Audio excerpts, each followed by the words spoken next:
सो सब माया जानहु भाई। इसका भाव हुआ जिसको जहां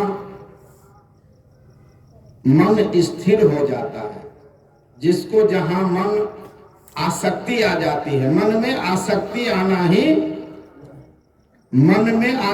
आना ही मोह से दूर हो जाना। जो जहां लगी मन लग जाई सो सब माया जानो भाई।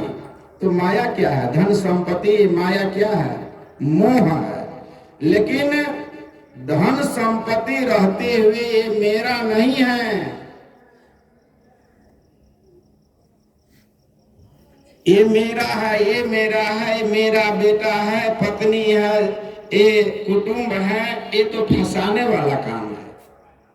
जहां अपनत्व की भावना हो गई तो मरने के बाद सोचते हुए विचारते हुए यदि आप मर जाते हैं तो आपको मोक्ष नहीं मिलेगा।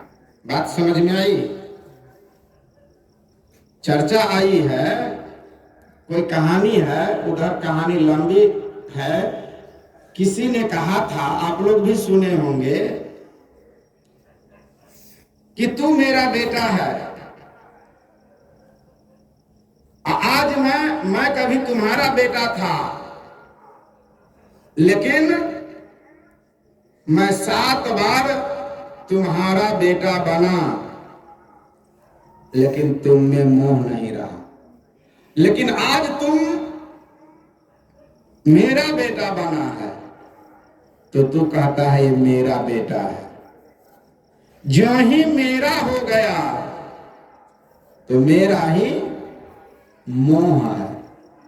नहीं, आप रास्ते से जा रहे हैं, अपरिचित व्यक्ति हैं और पूछते हैं कि अमुक व्यक्ति का घर कौन है।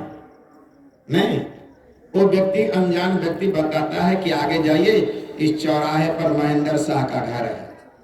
अब महेंद्र शाह समझ लिया कि ये मेरा घर है, तो समझ लो उसको मुक्ति नहीं मिली। मेरा ही मोह है, मोह से अलग हो जाना ही मोक्ष है। मोटा मोटी तौर पर समझिए। अब गीता की बात आई है। गीता में यही बात बार बार दोहराई गई है। 18वां अध्याय में 18वां अध्याय में यह मोक्ष की चर्चा आई है, जिसमें कहा गया है कि हे कौतिन्य, हे कुंती पुत्र। कौतिन्य शब्द आया है कुंती पुत्र अर्जुन के लिए। हे कौतिन्य,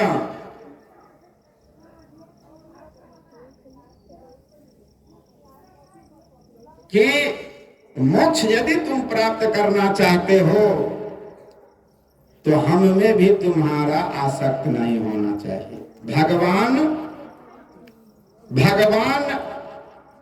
को पाना भी एक प्रकार का मोह है।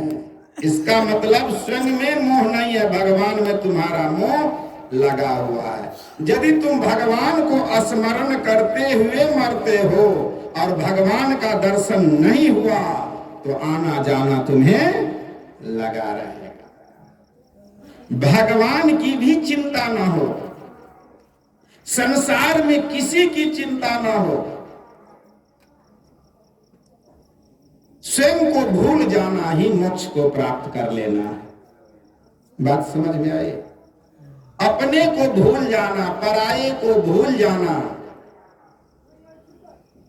मोक्ष को प्राप्त करना है।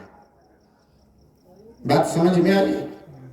खो देना, स्वयं को खो देना, मोक्ष को प्राप्त कर लेना है। किसी चीज की चिंता करते हुए यदि आप मरते हैं तो आना जाना लगा रहेगा। उस वस्तु में आपका मोह है, मिला नहीं, आपका मौत हो जाता है, आपकी मृत्यु हो जाती है, आपका देहावसान हो जाता है। तो उस इच्छा रहने के कारण आना जाना लगा रहेगा। स्वयं में आसक्ति न हो, न तो परमात्मा में आसक्ति हो, मोटे तौर पर इतना कहा जा सकता है, किसी चीज की इच्छा न हो, मोक्ष को प्राप्त कर लेना। बोलिए सद्गुरुदेव की जय। बड़ा सुंदर अच्छा आज का मौका मिला, प्रश्न उत्तर